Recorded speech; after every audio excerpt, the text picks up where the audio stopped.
Decades ago, a group of researchers in Norway came upon an unexpected finding. Alcohol consumption was associated with liver inflammation, no surprise, but a strong protective association was found for coffee consumption. These findings were replicated in the US and around the world. Those at risk for liver disease, those who drank a lot of alcohol or were overweight and therefore at risk for fatty liver disease, appeared to cut their risk in half if they drank more than 2 cups of coffee a day. Liver cancer is one of the most feared complications of liver inflammation. Hepatocellular carcinoma is the third leading cause of cancer death. Furthermore, it has a rapidly rising incidence in the United States and Europe, largely driven by the burden of hepatitis C infection and fatty liver disease. Putting together all the best studies done to date, those drinking the most coffee had half the risk of liver cancer compared to those that drank the least. Since this meta-analysis was published, a new study found that male smokers may be able to cut the risk of liver cancer more than 90% by drinking 4 more cups of coffee a day. Of course, they could have also stopped smoking. It's like if you look at heavy drinkers of alcohol. Drinking more coffee may decrease liver inflammation, but not as much as drinking less alcohol. Liver cancers are among the most avoidable cancers, through hepatitis B vaccination, control of hepatitis C transmission, and reduction of alcohol drinking. These 3 measures could, in principle, wipe out 90% of liver cancers worldwide. It remains unclear whether coffee drinking has an additional role on top of that, but in any case, such a role will be limited compared to preventing liver damage in the first place.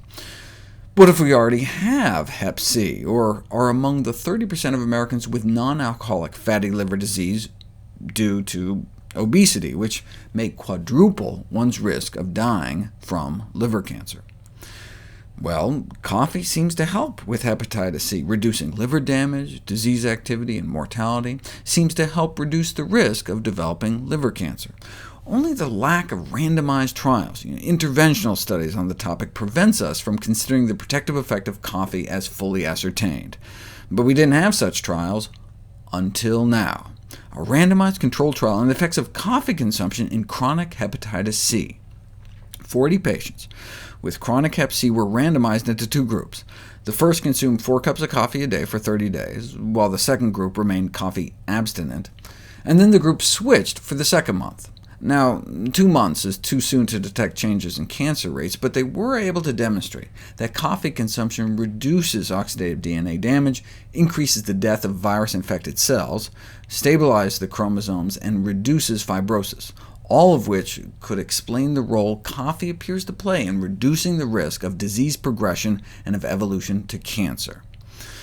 So, is it time to write a prescription for coffee for those at risk for liver disease? Some say no. Although the results are promising, additional work is needed to identify which specific component of coffee is the contributing factor in reducing liver disease and related mortality. There are more than 1,000 compounds that could be responsible for its beneficial effects. That's such a pharmacological worldview. Why do we have to know exactly what it is in the coffee bean before we can start using it to help people? Yes, more studies are needed, but in the interim, moderate daily unsweetened coffee ingestion is a reasonable adjunct to therapy for people at high risk, such as those with fatty disease. Yes, daily consumption of caffeinated beverages can lead to physical dependence.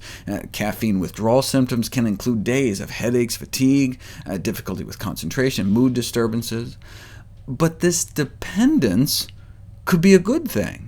The tendency for coffee to promote habitual daily consumption may ultimately turn out to be advantageous if its myriad potential health benefits are confirmed.